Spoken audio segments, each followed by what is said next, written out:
Now, welcome to the second part of the video. Now let's learn about the creation of solar system. बहुत सारे scientist believe करते हैं कि हमारा जो सोलर सिस्टम था वो एक गैस के बड़े क्लाउड से बना था. बेसिकली जब यूनिवर्स बन गया था, स्टार बन गए थे. सन और मिल्की वे से पहले की बात है ये. सन और मिल्की वे बनने से पहले की बात है. जो गैस के क्लाउड्स थे उनमें से एक क्लाउड जो है जिसमें गैस और डस्ट थी, जो हेजी था, उस क्लाउड का नाम था, उसको नाम रखा गया सोलर नेबुला. ये वाला जो गैस और डस्ट का एक बड़ा क्लाउड था ये कोलैप्स हो गया, ये फट गया. ओके, जैसे ही वो फटा तो वो स्पिन होने लगा. जैसे एक स्पिंडल स्पिन होती है ना, बहुत तेज़. इमेजिन करो एक लट्टू जैसे स्पिन होता है, वैसे बहुत तेज़ वो स्पिन होने लगा. स्पिन होते होते एकदम से जो सेंटर था उसका वो बिल्कुल फ्लैट बन गया. और सेंटर फ्लैट बनने के बाद वो सन बन गया, उसमें से लाइट निकलने लगी.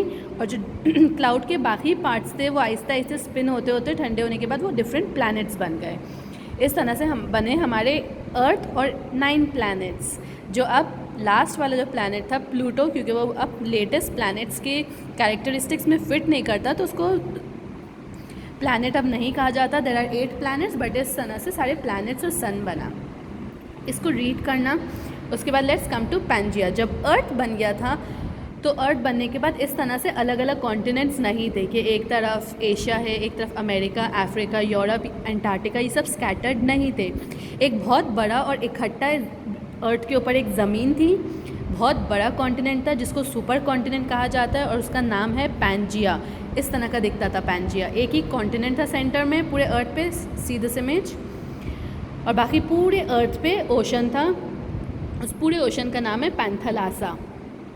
Pangaea and Panthalassa. उस ज़माने में कौन सी एज थी? जैसे जब ह्यूमन्स आए तो वो स्टोन एज कहलाती है, न्यूलिथिक एज कहलाती है. तो उस ज़माने की जो एज थी जब ये कुछ भी नहीं था, सिर्फ एक बड़ा कॉन्टिनेंट और एक बड़ा ओशन था, वो कहलाती है Palaeozoic and early Mesozoic eras. Late Palaeozoic and early Mesozoic eras, जो बहुत मिलियंस ऑफ ईयर्स अगो की बात है, एक बड़ा सुपर कॉन्टिनेंट था. It was nearly 300 million years ago.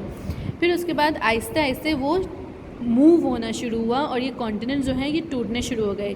इस लैंड पे जहाँ जहाँ क्रैक्स होंगे वहाँ से ये कॉन्टिनेंट टूटने लगा और पानी की वजह से ये ड्रिफ्ट होने लगे. ये ज़मीन जो है, टेक्टोनिक प्लेट मूवमेंट हमने प्रीवियस क्लास में पढ़ा था, उसकी वजह से ये कॉन्टिनेंट्स ड्रिफ्ट होने लगे, अलग अलग प्लेसेस पे जाने लगे, मूव होने लगे.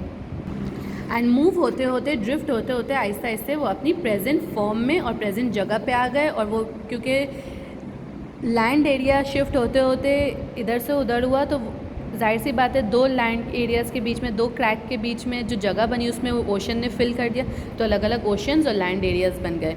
ये जो नेम है पैंजिया और पैंथलासा, ओके, ये ग्रीक का वर्ड है और इसका मतलब होता है होल, कंप्लीट, इकट्ठा, पूरा. फिर ये सेपरेट हो गए सीज़ और ओशन से और ड्रिफ्ट होते होते ये अपनी अपनी जगहों पे आ गए जो अब प्रेजेंट जगह है. ये जो पूरी थियोरी है कि इस तरह से एक ओशन था, एक कॉन्टिनेंट था, ड्रिफ्ट होते गए, प्रेजेंट जगह पे आए, ये थियोरी को कहते हैं continental drift theory.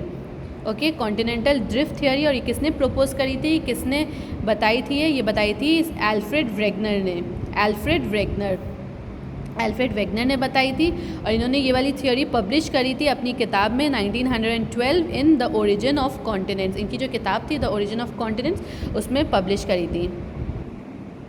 Now basically ये चीज़ें कैसे पता चलती हैं कि ये इकट्ठा था और ये टूट के अलग हो गया, दूर दूर चले गए ये एरियाज़? ये कैसे पता चलता है? फॉर एग्जांपल जब वो इकट्ठा था तब कोई फॉसिल, उस ज़मीन पे कोई फॉसिल बना होगा, किसी, हो सकता है किसी उस ज़माने में किसी प्लांट का फॉसिल बन गया. फॉर एग्ज़ाम्पल ये किसी इंसेक्ट का फॉसिल बन गया.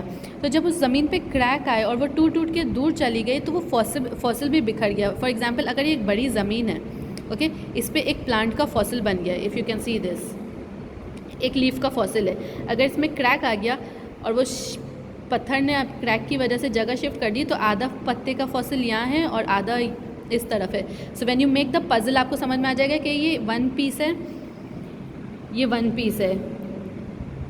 इसी तरह जो फॉसिल बन गए थे उस लैंड पे वो बिखर गए. तो जो साइंटिस्ट ने जब वो पजल सॉल्व करी, इमेजिनरी उसको सॉल्व करा, पेपर पे सॉल्व करा, तो उनको रियलाइज़ हुआ कि ये एक पार्ट था, एक लैंड था, ये टूट के ड्रिफ्ट हुआ है.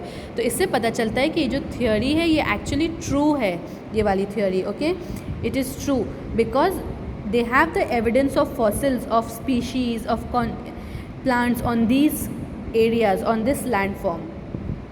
Okay, these two are the images of very old fossils, and you can see this is a table of the different eras. सबसे पहले कौन सी एज थी? Cenozoic era. सेनोजोइक एरा में इस तरह के एनिमल्स हुआ करते. फिर स्टार्ट हुआ मेसोजोइक एरा, फिर आया Palaeozoic era. Okay, so this is a table. Study the table. Next video I will talk about the copy work, then you can start your register work. Till then, take care. I will send the part 3 now.